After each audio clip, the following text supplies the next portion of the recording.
everybody. Thanks for coming. Hey, everyone. Wow. Very full house, very full house. Very full house. It's exciting to be here. Thanks, everybody. And by the way, I mean, how cool to not only have the Grand Dame here,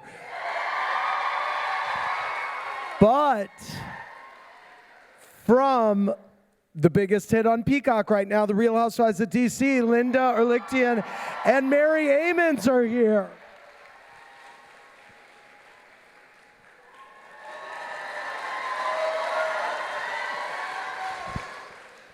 So great. Well, we are so excited to be here tonight.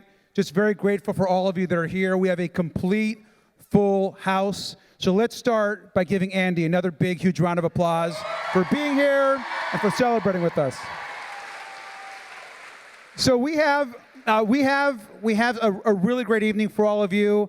I'm going to start off by asking, of course, some questions we all want to know, of course, about the book, about family, about dating, about Bravo, and of course, most importantly, all of you are going to get a chance to also ask questions. And so once we are done with some of the questions about the book, we got 2 microphones. We're going to ask questions of the audience as well. So are you all ready to learn a little bit more about Andy and life and Bravo? Excellent, excellent. So Andy, I want to just start off because I think we all just saw you. I mean, we see you all the time. But sorry, I mean enough already, right? But I got to tell you, like, I was on the floor of the House taking votes while my phone is on photos of the Met, and I am like in between. So my colleagues think I'm nuts. So in between votes, I'm of course checking out all the dresses and all the styles and who's wearing what. This is the man that I would vote for. And of course you were there and looking great. Thanks. And of course you were with your bestie. Yeah. And she also looked amazing. I mean, who does not love Sarah Jessica Parker? And just amazing. So how that obviously just happened. You saw so many amazing just celebrities and style and fashion. How was that night? I mean, I know it's not your first time, but how was that night at the Met? And what were some of your favorite looks? My favorite look was my dates outfit, of course, which actually didn't even do it justice in photographs. It was like, she had a cage around her, and the dress kind of was attached to the cage, and it was bejeweled, and it was incredible. And she had these tights on that were bejeweled, and she just looked so incredible in her hair. So that was my favorite look, and the night was great. I mean, she and we're good dates together. We make each other laugh, and we have a great time, and we know if there's like a barnacle approaching, how to get away, or she likes to take a lot of time in the exhibit. When you go in, you do you do the red carpet, and then you go in, and then you go up the main staircase, and it's so beautiful. And there were nymphs on either side as we went up, and we got up to the top, and then you greet all of the hosts for the night, and they shake your hand. I got a hug from Chris Hemsworth, which was really great, and Anna Wintour's there shaking your hand and welcoming you. And then you go into the exhibit, and the exhibit is what the theme is personified in an exhibit. And Sarah Jessica likes to take her sweet time in that exhibit and really look at every gown. I might be a little more clipped in my looking at everything to get to the cocktail hour, which is the schmoozing, really where all the schmoozing begins. But she is a great person to be with and see that, and we had a blast. We had a really good time. And I'm not sure if you all saw like the photos on IG. She looked amazing. You both looked amazing. Thanks. And of course, the Met was incredible. Yeah. Any other favorite looks from anyone else? Nicole Kidman looked great. Amazing. Zendaya's first dress was really great. Incredible. Uma Thurman was really. I'm just thinking of all the trains I stepped on. I stepped on Uma's train. Oh, Emily Ratajkowski. I saw her tushy. She had a see-through dress on, and I saw everything. And I have to say, like, she's a very nice tush. Gigi Hadid looked incredible too. When Jennifer Lopez. Yeah, amazing. Amazing. Yeah. No, that's great. Now obviously you're in New York. You have to go to the West Coast, of course, as well. You're here in D.C. What do you like about the nation's capital? Anything that stands out? I love it. It just feels like, I'll tell you first what I don't like, what I'm reminded of every time I take a train here. The stoplights are not synchronized on any level. They're the worst. Why is that? Like, why have they never figured that out? It just seems like I'm going to run for mayor. Yeah. Thank you. For sure. Anyway, could I handle it? I think you'd win. I think you'd win. Anyway, no, but I love it here. I mean, I love the people. It's just, I think it's such an interesting cross section of Americans, which I love, and people from all over, and here to do something hopefully good, and I love the vibe. And the only thing crazier, of course, than some of these housewives' lives is what happens in Congress. Yeah. Which couldn't have more nut jobs or he's crazier on people. 3 committees with the biggest psycho in the joint, Marjorie Taylor Greene. Oh, yeah. In fact, I'm the only Democrat in the entire Congress to serve on the same 3 committees as Marjorie Taylor Greene. So I don't know. Yeah, Lucky it's you. It's a total nightmare. So let's total nightmare. So let's talk first about. Now you all, of course, have read Daddy Diaries. You're all, of course, have a copy. So I want us to start, of course, by just talking a little bit about the book. And obviously, the book is obviously a diary. Yep. You're going over the course of this year and all these experiences as a dad now, and your incredible experience in your family and expanding your family. My first thought is, how do you actually every single day remember and track the day? Are you writing it down? What is your process as you're write at forward? The end of every day or during the day. If something happens and I'm on my way somewhere, I'll start writing on my phone. I just start writing and taking notes of thoughts I'm having, people I saw. I'm constantly just writing, and then I will add it to a main document, and then I will go back and kind of fill in the blanks on airplanes or times when I have like a few hours to really sit and flesh things out.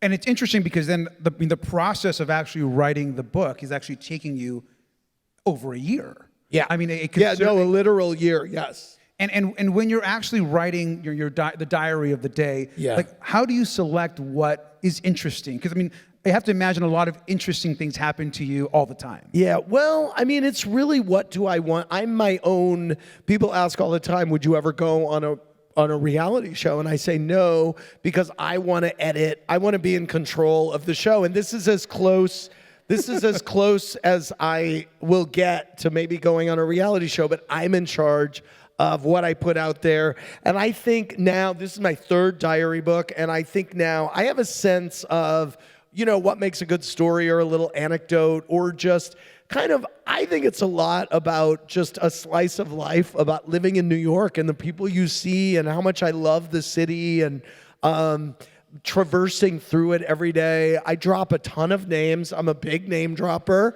but I think big people name dropper, want big me name to dropper. drop name. I think that you want me to drop someone's name if I run into a famous person. I feel that I owe it to you to report on that. But reporting on your own life is really weird. I mean, you're a reporter of your own life because you are doing it for publication. If it was for yourself, you might put different things in there. Will you introduce me to Anderson? Sure. Yes. We love the Anderson mentions, of course, and the CNN, the New Year's Eve conversations. Yeah. We've all seen live happen, which we love. You saw me rage on de Blasio. When with Ben and Lucy, we of course all know about Ben and Lucy. How do you decide for them? Obviously, you know that they're going to at some point go back and read all this. Yes. So how do you make decisions about what you want them to read or know about because you're chronicling their life in many ways, their life, but also moments in time for them. Yeah, I'm putting in there, I'm trying to think, would this really embarrass them? And I think as they get older, I have to do less of that. You know, I will report less on what's going on about them because it's not, they're then becoming fully, you know, people with an ability to say, don't tell anybody this, or, you know, but a little poop story here and there isn't going to hurt anybody. I just kind of judged, you know, would this embarrass them when they grow up? Now, when Ben was not here yet and he was on his way, I started writing a book and a diary, and I was looking at it and I was like, oh my God, I cannot publish this. This will really embarrass my kids. I was putting a lot in there about hookups and different things. I'm like, okay, you can't do this.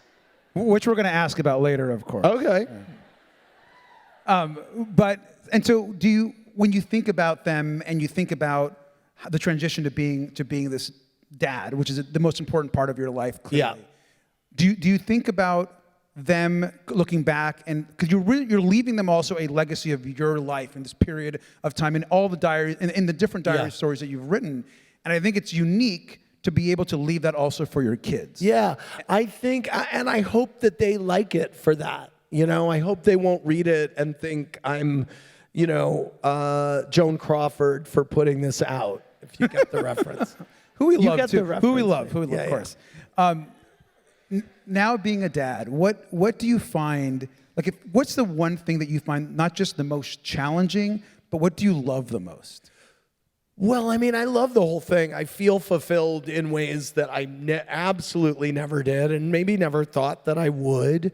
I feel super grounded. I feel a much greater sense of what's really important in life and kind of where I'm going. I feel invested in my future in a way, in a deeper way. And it's not, you know, I think that I was all about work before, and I still am, and I still love it, but this is just the reality of what I have to do and what's important.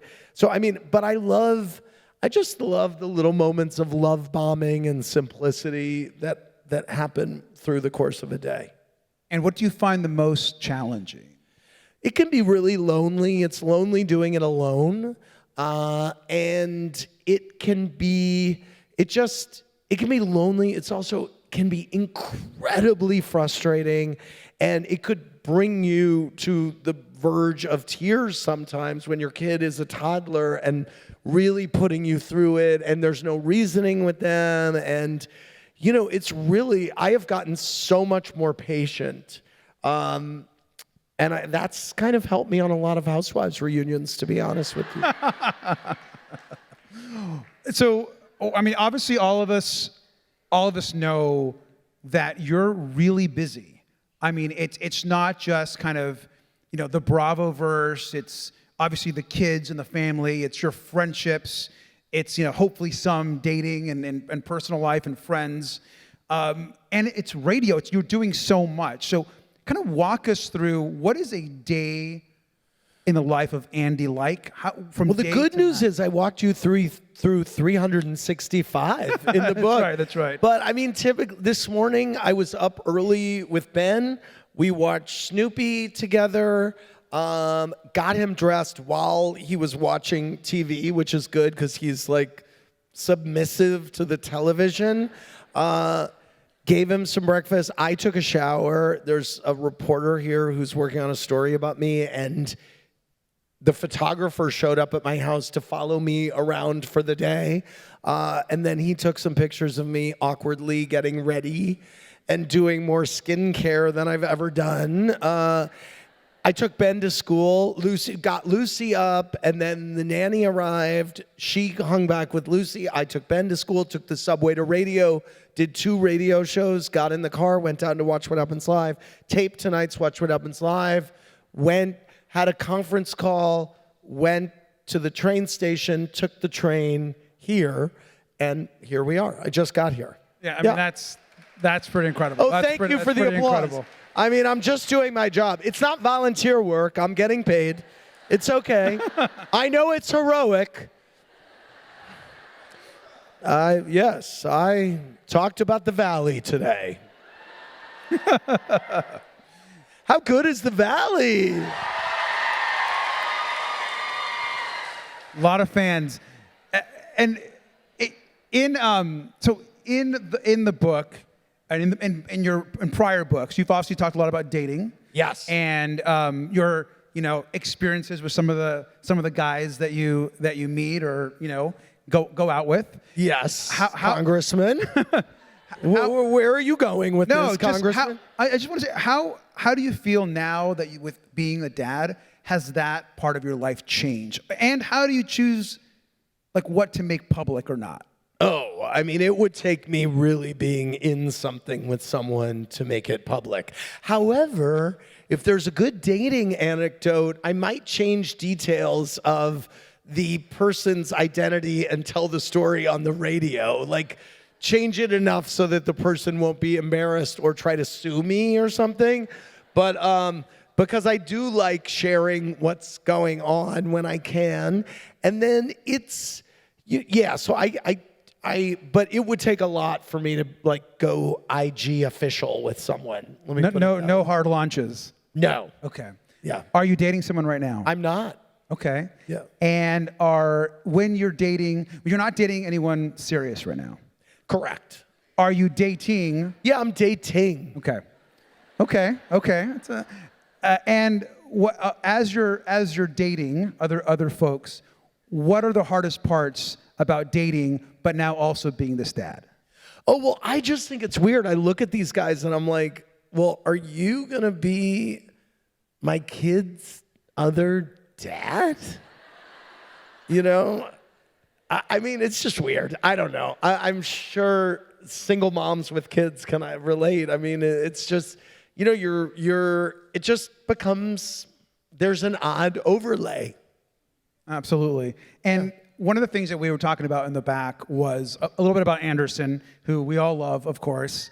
Now, obviously, Anderson is also a dad. Yes. And you guys... And he's a zaddy. Absolutely. 100%. Yes.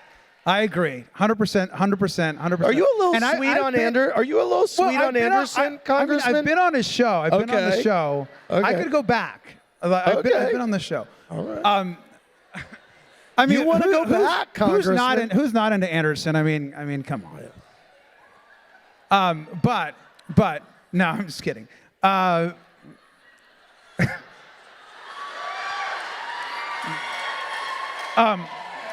But so Anderson now being a dad. Yes. Both are your dads. You guys are besties. You travel. Yep. A lot of us have followed your travels, vacations. Yep. The relationship, just the evolution of kind of growing up together. Yeah. How is it now being able to be both of you? It's so cool. Yeah, it's so cool. We have a whole new world in common. And we talk about things that I never thought that we would. And he has been, especially for Ben, for the first 3 years, he was a lifeline because, as you know, if you have kids, the first few years is just about killing big chunks of time. And so the ability to kind of bring my kid to Anderson's firehouse and just kill time together for hours was a really great thing. And I think I was telling you that Ben said to me, he said to me a year or two ago, he was like, I want another daddy. I want another daddy. And I thought it was so great that he knew that it would be another dad that came in. I'm like, do I read that gay to you that you know? But it was so cool. And the reason is that he has a lot of buddies who have gay dads, and it's just not weird to him. And by the way, the reason he wanted another dad was so that the other dad would say yes when I say no. It's not, yeah. So that's amazing. And I think it's heartwarming, of course, that you're also raising your kid in such an affirmative space. Yeah. And it's beautiful to see. So thanks for doing that. It's a good example to all of us future dads and moms. Absolutely, absolutely. So, just to go back to something that was really interesting to me. So, in the book, you also talk about getting your star. Yes. And those of us who are from LA or Long Beach know how iconic that is. And what was that like for you? I mean, you interview celebrities all the time. Yeah. You are bringing celebrities on the show. You're making celebrities and stars when when they're being cast on different shows, right? But then, of course, you are also a celebrity. Right. And so now you're getting your star on the Walk of Fame. Walk us through what that was like. It was amazing. It was announced before COVID, so it was put off a few years. And the interesting thing is, I was like, I said to my family, I'm getting a star on the Hollywood Walk of Fame. They could not believe it. They were so excited. And I never know how they're going to react to something. Typically, my mom will be like, really? Do we have to go? But they were so into it, and it was such a bummer because it kept getting put off because of COVID. So when it finally happened, it was really fun. I mean, it was one of those rare events that you kind of look forward to and plan for that actually delivered in ways that you didn't expect. And I had a lot of friends come out, some old friends of mine. And then John Mayer gave this speech for me that kind of inducted me or whatever you would call it. And it was like being at my own funeral and hearing what someone said in the eulogy in the best way. I just could not believe it. It really blew me away. It turned out to be very touching. And there were people from all these facets of my life there. I was kind of surprised. No, it was. For those that have followed, of course, it was like a very touching ceremony. John Mayer, who I know you love, everyone I'm sure loves as well. And that moment has to be just incredible, knowing that you can also take your kids there. They can see, they can see the star it was great. as they get older, right? It was on Ben. Oh, yes, they can go there. It was on Ben's birthday. It was his third birthday that I got the star. And he had so much fun, and I wasn't sure how he was going to react, but he had a great time, and the crowds were singing happy birthday to him. It was a very magical vibe. So then last year, I got a star on the St. Louis Walk of Fame, where I am from. And my family was also really excited about that, and I brought Ben home, and Ben was so over it. And after it, he goes, I don't want to go to any more stars. And then I was taking him to something recently, and he goes, I go, I'm taking you somewhere fun. He goes, it's not another star, is it? Like, that's done. There's no more stars. Oh, that's great. Also, like, one of the things that was interesting to me in the book was when you talked about your appearance on Morning Joe. Right. Which is obviously a very political show. I'm sure a lot of you maybe watch it. Not always fun to be on, but something that can be tough. Yeah. And you talked about how you're a little gun shy. I think you said about talking about politics. Yeah, I never was, but I think as Twitter has just, regenerated 8 times in its negativity and nastiness, I just found that the reaction to things got so much more volatile, at least online, that I was on Morning Joe, and I can't even remember why I was there the day before the election. And I kind of realized on the way, I was like, oh man, like, this is like the worst. I used to go on that show all the time, and I hadn't been on in a long time, and I got really in my head on the way there. And I watched this video, actually, this guy, is it Brian Derrick? Is that his name on Instagram? He's a ginger, and he talks about politics. Anyway, I love him, and I followed him. And he was really optimistic, and everyone was expecting a red wave at that election. He was like, you know what? This is great. This is what democracy is all about. And I was like, you know what? That's it. And I went in there, and I was super optimistic. And guess what? No red wave. So anyway. And do you find, like, obviously a lot of DC folks out here, do you find that politics, do you think there's similarities between politics and the entertainment business? I guess there must be. I don't know what they are. We do a lot of acting, for sure. That's true. But no, I want to, also just transition. folks are here obviously because they love you, but they love their Bravo TV. Good. They love their Bravo TV, and Bravo has obviously become its own like cultural phenomenon. I mean, people basically. I mean, the conventions. I was sharing with Andy earlier that, and there's some Hill staffers that are here, but they're right, and they literally people on the Hill. There are chats, like group chats, signal chats, that are just about you and the Bravoverse. Good. And they'll share me. I'll be on the floor of the house, and I'll see them talking about, whatever their favorite show is, or whatever housewife they're talking about. And so the show is really seeped into the consciousness of the people, especially the ladies and the gays, right? Especially the ladies and the gays.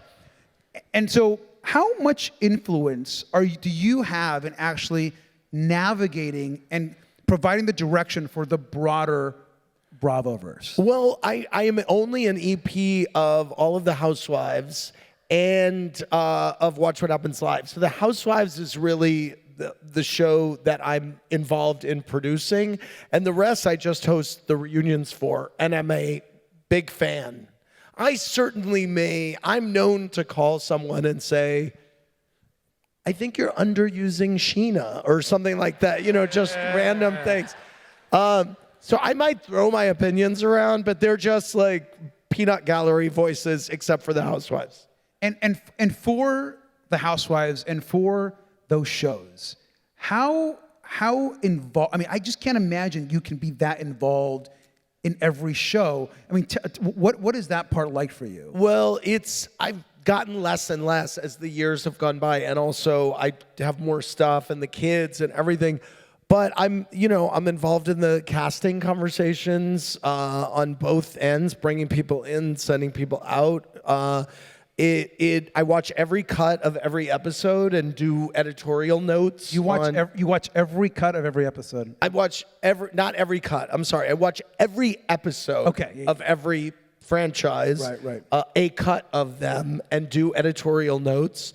And there's a lot of ancillary stuff that comes up while a season is airing or while we're not shooting or whatever. I mean, there's a lot of kind of boots on the ground stuff.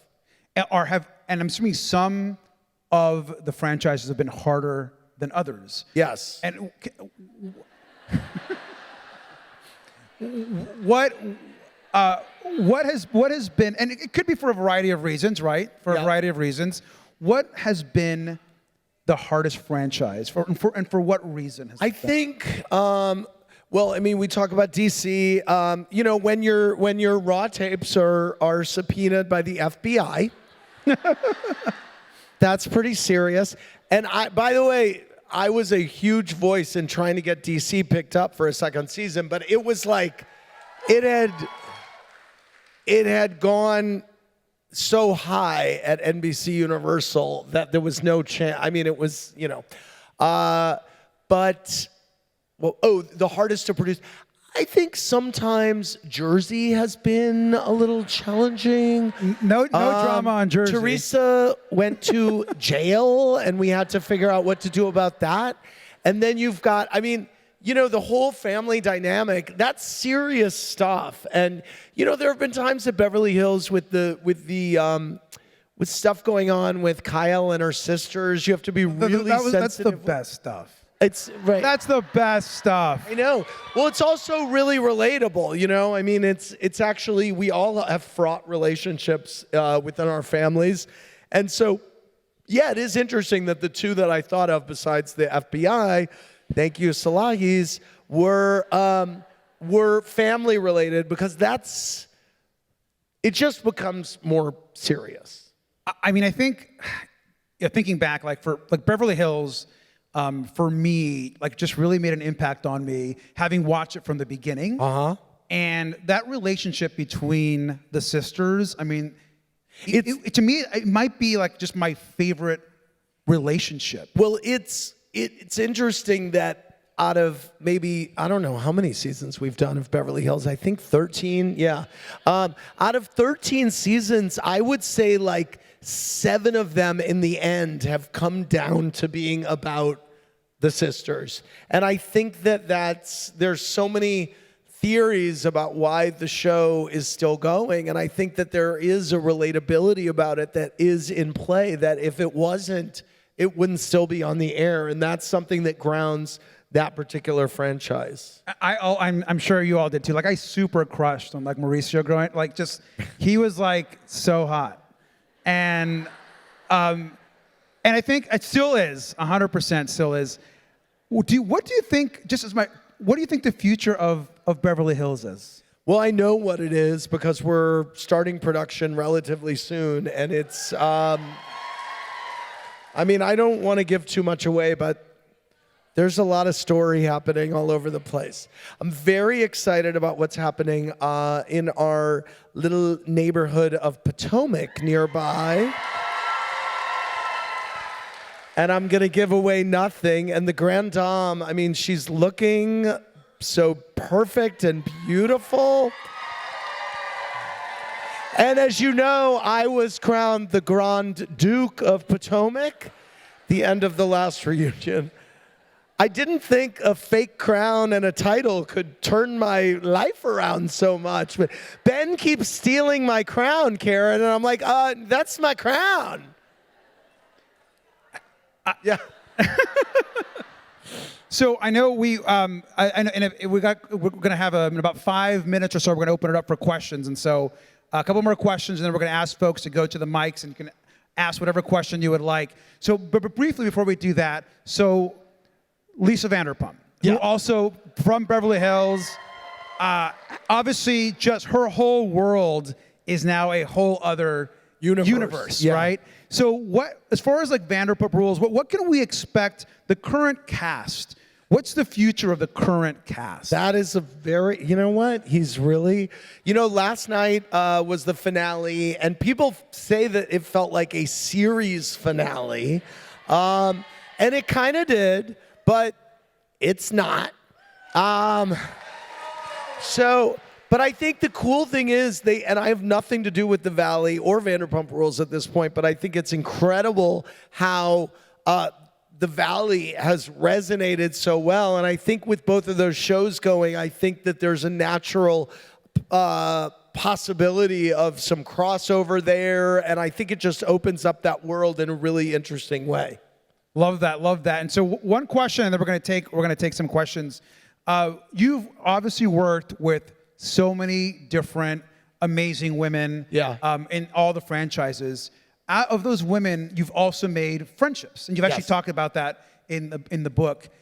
Share with us some of the folks that you felt you've really connected with in a special way, and how. Well, hopefully, I mean, usually it's the ones that have been around the longest are the ones that I have the longest relationships with. I mean, I look at people like Kyle and Candy, who I've known for years. It's incredible that now Potomac has been on for 8 seasons, yes?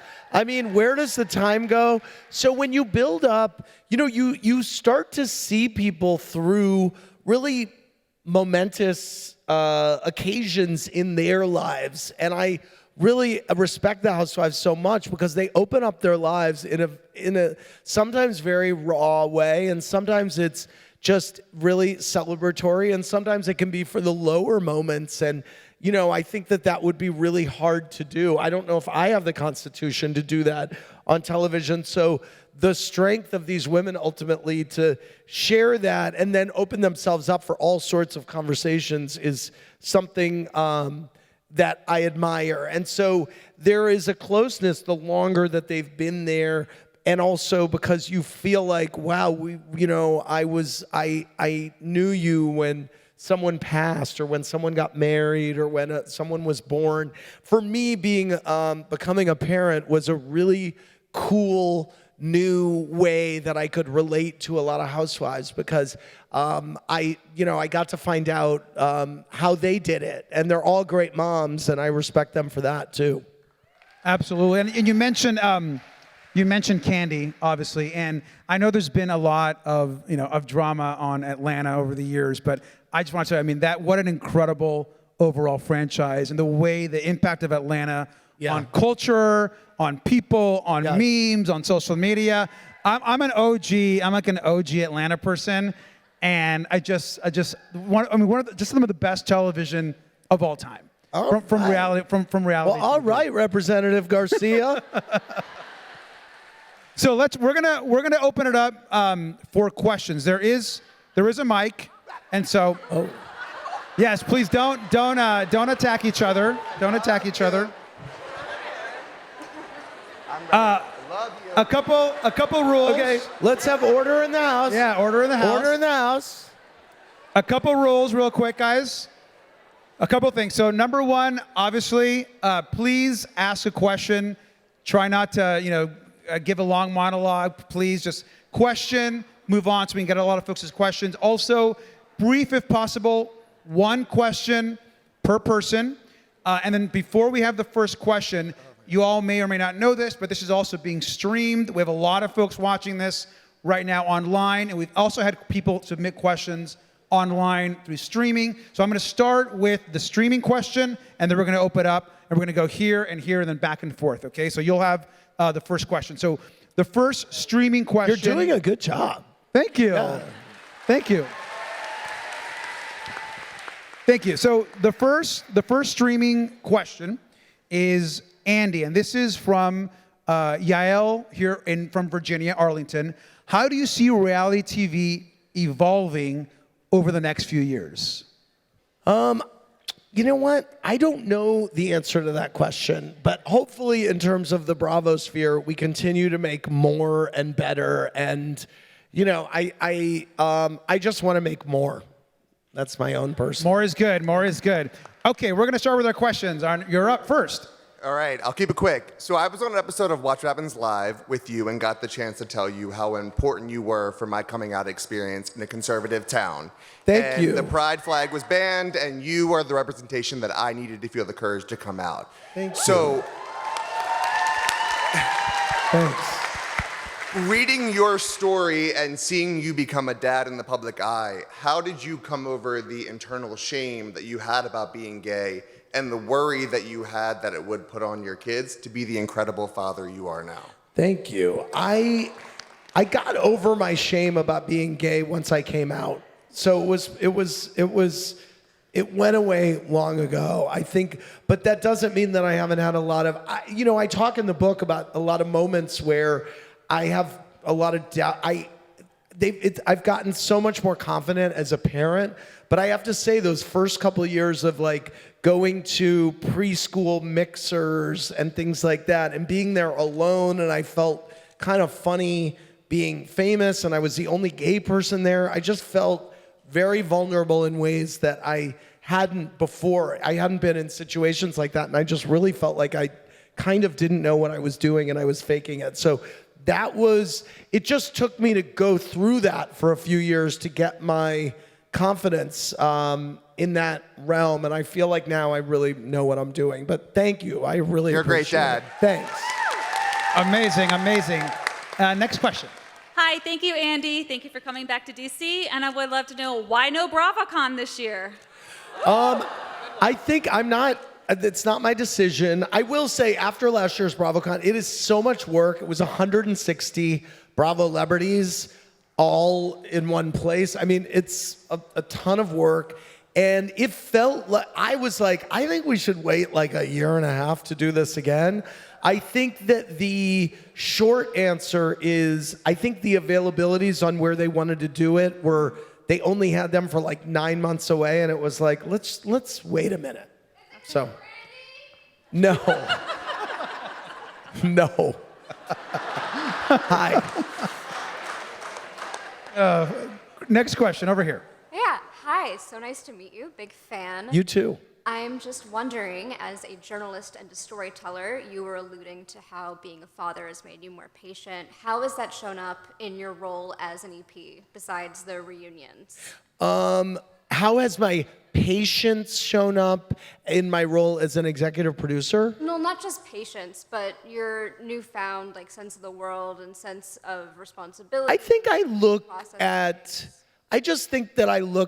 I think if anything comes up relating to anyone's children, I think that in my mind, I have more of a protective thing in my head. There's something on Jersey where they kept putting in flashbacks of that moment where Jackie and Teresa are talking, where Jackie was making an analogy to Teresa, and Teresa doesn't really deal with analogies. But we kept showing the clip, and I kept saying, like, let's not show this clip so many times. Like, it was taken out of context, it means something else. So I just think maybe it's made me a little even more sensitive about the kids on the show. Thank you so much. Thanks. Thank you. Yes, over here. Hi. Hello, love you, obsessed with you. I am wondering what housewife you relate to the most or consider the most similar to yourself. Wow. That's a good I love that question. reaction. That's a good question. I really have to think about that. Okay, you can get back to me. I That's fine. will. Yeah, text me, it's fine. I gotta think about that. Hi. Good. Okay. I mean, now that I'm a Duke, I would like to think the Grand Dame, but we have our titles in common. yes. Hello. Hi, Andy. You are so handsome, by the way. I just had to share that with you. Thank you. You're so I still have handsome. my show makeup on, so maybe that's it. You look fabulous. Thanks. I'm here for it. So during COVID lockdown, I had a lot of time to, make a bucket list and think about all things. One of my top things on my bucket list was to see your inbox, your email inbox. I can only imagine what that looks like with all the people that you work with. I'd love for you to share what does your email inbox look like? It's chaotic. I'll see. What's the last housewife that texted me? Maybe I'll... Okay, we have a new one from Heather Dubrow from 10 minutes ago. So there you go. Thank you. Thank you. I'm not reading it. Next question. Hi, Andy. Hi. I wanted to know which cast member from Summer House would you trust the most to watch both of your children? Amanda Batula. Hi. Hi, Andy. I'm sure you don't remember me from last year. You granted me a miracle to Dead & Co. I would like to say this woman got up and asked me For a miracle. Dead & Co tickets because they were going to be in Virginia. And I was like, oh, I kind of blew you off. I got back to my hotel. I was alone and bored. And I thought, you know what? Me blowing that woman off was so rotten. And I thought it goes against the whole philosophy of kind of the vibe of the Grateful Dead community. I posted in my stories, if you are that woman who asked me for tickets, please DM me. You did. I reached out to John Mayer, and he got you tickets, right? And this is my daughter who went with us. Yes, you were bringing your daughter. You wanted to bring her to the show. Yes. I love it. I'm so glad you're back. Oh, that's a great story. That's awesome. That's a great story. You actually, for your Daddy Diaries tour, I brought her here with me when she was 3 years old, and you Wow. met Oh her my then, God. and I have pictures of y'all. Wow. So now here she is 10 years later. That's great. So we just wanted to say thank you in person. I love you for doing that. Thank you. And I'll see you at the Sphere. Well, we won't be there for circumstances outside of us, but how excited are you for this? I'm very excited. You're not going to ask me for tickets to that? No, I am not. Okay. No, I am not. No. It might be a one and done kind of Yes, thing. no. See, now I'm going to go back and feel guilty about saying that, and then I'm going to find. No, I know. All right. And how many shows are you going to? I'm going to 2 next weekend, and then I bet you I'll roll back through there at some point later in the summer, Yeah. knowing me. Yeah. Well, thank you so much. Thank you. I Thank love you. it. Thank you. Yes, this gentleman over here. Thank you, Congressman. Andy, I don't know how I'm going to follow that. I just want to say I'm one of the congressional staffers that the congressman talks about who texts about you. You have no idea what kind of refuge you provided us through Trump, through January 6th, through everything. It means the world to us. Thank you so much. So this is about... Can you say what congressman you work for? I work for the Senate Foreign Relations Committee for Chairman Ben Cardin. Wow. Very nice. Very nice. Thank you. Good committee. Thank you, sir. Actually, my question kind of has to do with your best friend. And Sarah Jessica Parker, her passion, one of her passions, aside from fashion, is she wants to do advocacy about economic disparity because she grew up really struggling. Yeah. She did a documentary last year that no one knows about called Grit and Grace, The Fight for the American Dream. It's Congress's first documentary ever, and she narrated it. And I wanted to know, do you have any plans in your future to take more of an advocacy step and maybe be behind the camera as a director or in documentary films? That's a good question. I would love to. I mean, we talked about it a little bit before. I try to speak up on Watch What Happens Live when it's something relating to being gay, because I'm the only gay host on a late night talk show. And I spoke about anti-Semitism on the show before, and I just, but maybe that could be in my future, yeah. Great. Thank you. I Thank you so appreciate much. it. We appreciate you. Thanks. And before we get to the next question, and I think, it's interesting, I just want to just touch on this. Seriously, no joke, I will be on the House floor of the U.S. Congress, and there are more staffers, congressional staffers, that will come up to me in between votes. Either they work on the floor or they stop me in the hallway, and all they want to talk about are the Housewives. All they want to talk about is amazing. you or Bravo. You have it's an interesting fan base of congressional staffers that follow like everything you do. Bravo has the smartest audience on cable outside of the Golf Channel and the news channels, or I'm sorry, not smartest, most educated. And that's true. That's a true stat. That makes sense. And it's interesting because people are coming up to me all the time saying, you would never believe it, but I'm a lawyer or a brain surgeon, and the Housewives is my thing. I'm like, I do believe it. So I mean, I'm in Congress, and the Housewives is my thing. So yeah, yes, good. No, and so I think, thank you for that question, because I think we see that so much, and I think the fan base here in DC and on the Hill is huge for you. So thanks. Yes, next question. Hi, Andy. I love you so much, and I loved your book. It was like such a bright spot in my life the last year. Thank you. I went down so many rabbit holes. Like, you were very transparent, but there were parts that I was like, who did he hook up with that night? Like, and I would like try to Google. But the one thing that really got me was, who was the person that was blacklisted from Watch What Happens Live? God, I'm trying to remember. There have been a couple. I would. Who do you think it is? Name them. Who? Name them. You're spitting back our own quotes at me. The truth of the matter is, I wouldn't say it because I wouldn't want to embarrass that person. It would just be mean of me. So, yeah. I thought you might say that. I get it. Yeah. Thank you. Curious. Thank you. And thank you. Hi. Hi.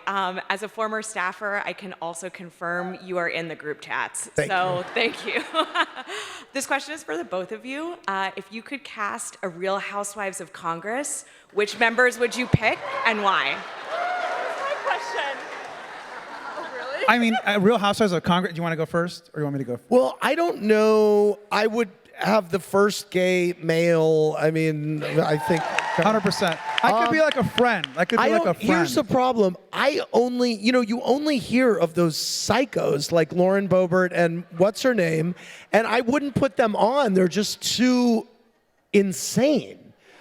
But every show needs a good villain. So maybe one of the nut jobs. But I mean, I know she's a governor, but that dog killer is a lunatic. I mean, listening to the interviews, did you meet Kim Jong-un? I've met a lot of world leaders.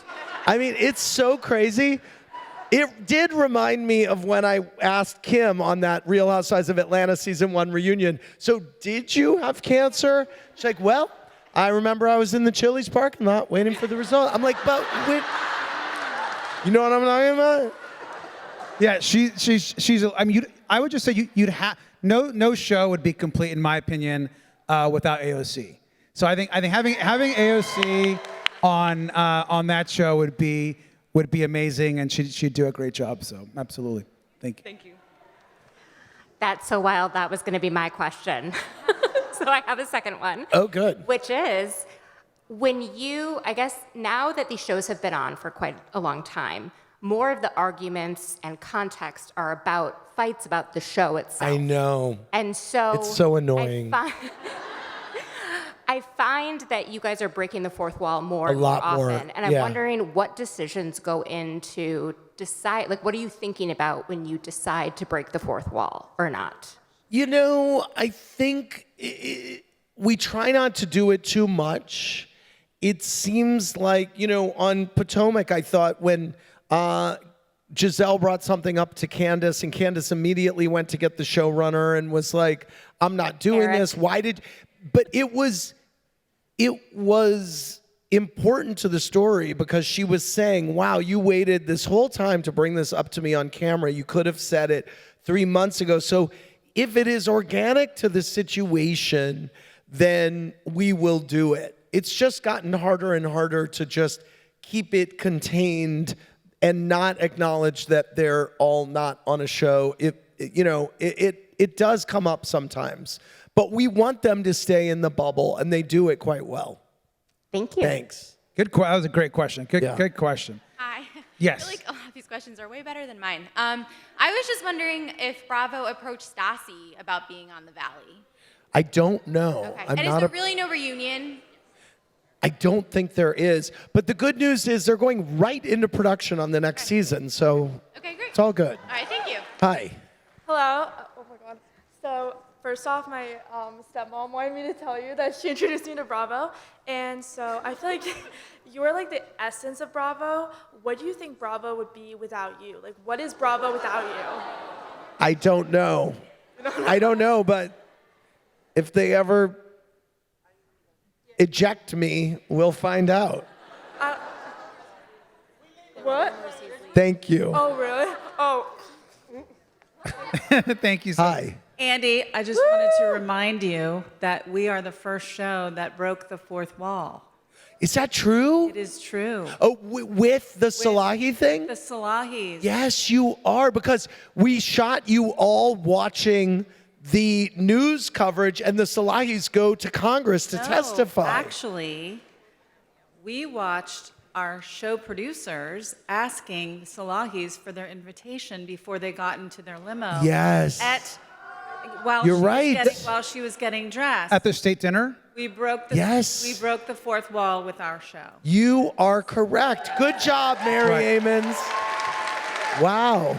And that was the state dinner, right? If I Yes, remember it was the correctly? Obama's first state dinner. I remember watching that. That was like insane. It how sure they, was. I mean, knowing how hard it is to get into anywhere, like that was crazy. insane. And that was a cultural moment. And you're right of breaking the fourth wall. Yes, and we were the first integrated cast. Yes, you were. Yes.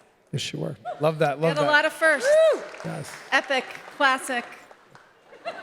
Hi. Hi. Can't believe I have to follow a Real Housewife of DC. Very cool.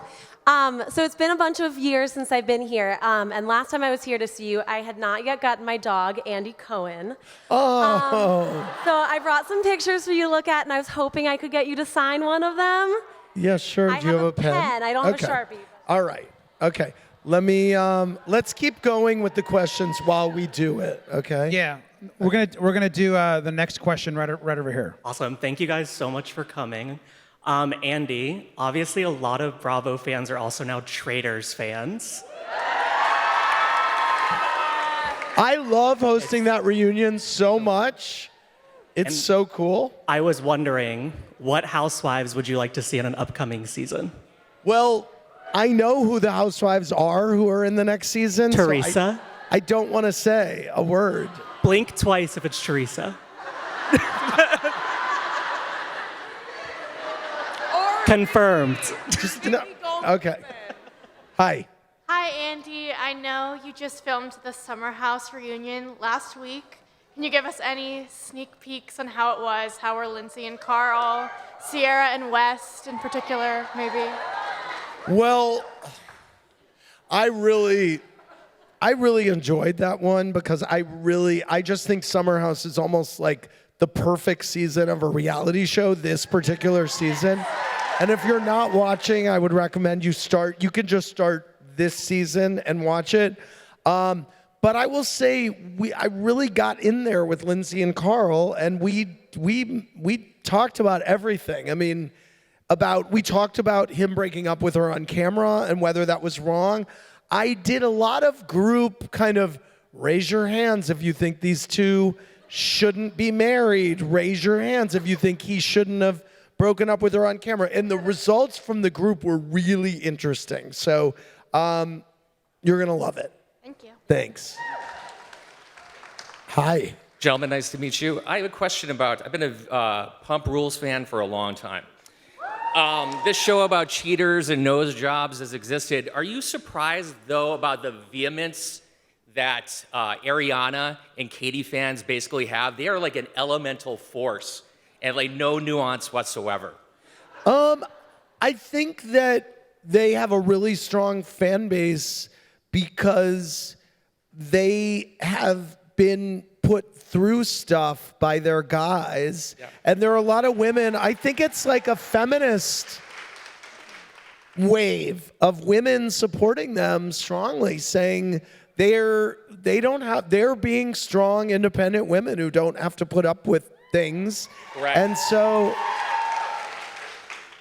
that's part of what I think it is strongly. Okay, thank you. Thanks. Hi. Hi. I'm going to say the first thing that comes to my mind.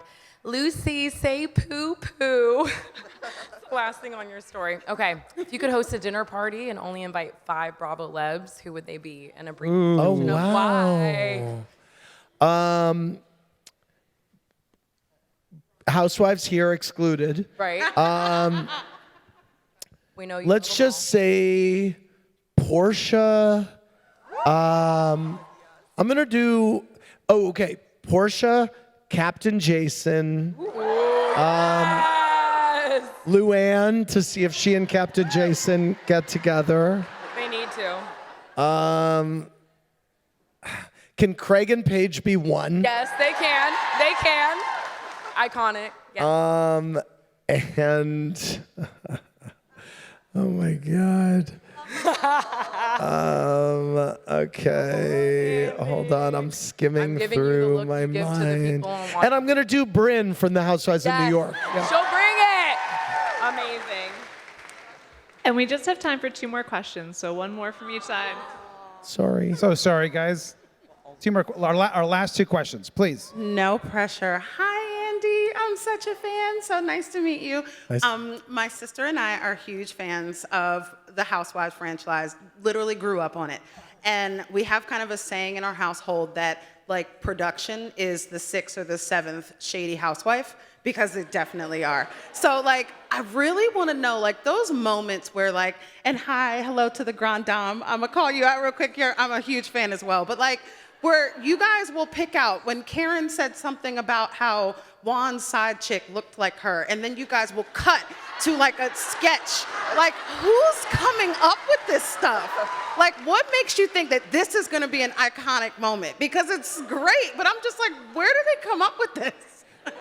Well, I have to tell, the editors of Potomac are some of the shadiest editors They're so shady. in the Housewives game. Listen, and by the way, I give it up to the Potomac women because they're so funny. They are. Y'all are so funny. And so I think that show is, with all the drama and everything, it's a comedy. It's really funny. So we try to, we also try to do things like if someone says like, I'm never late, and then you flash back to 43 minutes late, So yeah, we try to call people out in the edit. I love it. Thank you. Thank you. And our last question. So sorry, y'all. Yeah, no, Andy, okay, we obviously love you. You make me laugh so much, but we do have a bone to pick with you. Oh, boy. This is my coworker, Annie, and we're going to lose our jobs because all we do is watch Real Housewives of everything on the marathons every single day. So that's the bone I have to pick with you, but Annie has a question. Well, I mean, I'm sorry, but it's up to you to do your job. We can't. It's too good. All right, so the question I had, so you have all these great items in the clubhouse from all the different Bravolebrities. God forbid, if there was ever a natural disaster or the clubhouse burned down, which item are you taking? I'm taking the shot ski, just because it's so iconic. Jimmy Fallon and his wife made it for us 15 years ago, and it's still there. And every Wednesday night, we take a shot from the shot ski, and the most famous people in the world, from Hillary Clinton to Dan Rather to John Mayer, everybody's taken from the shot ski, so I love it. Thank you so much. Hey, we have one more bonus question. I'm so sorry, one more bonus question. Okay. Okay. Comment. Hi, Andy. My name is Erica. Hi.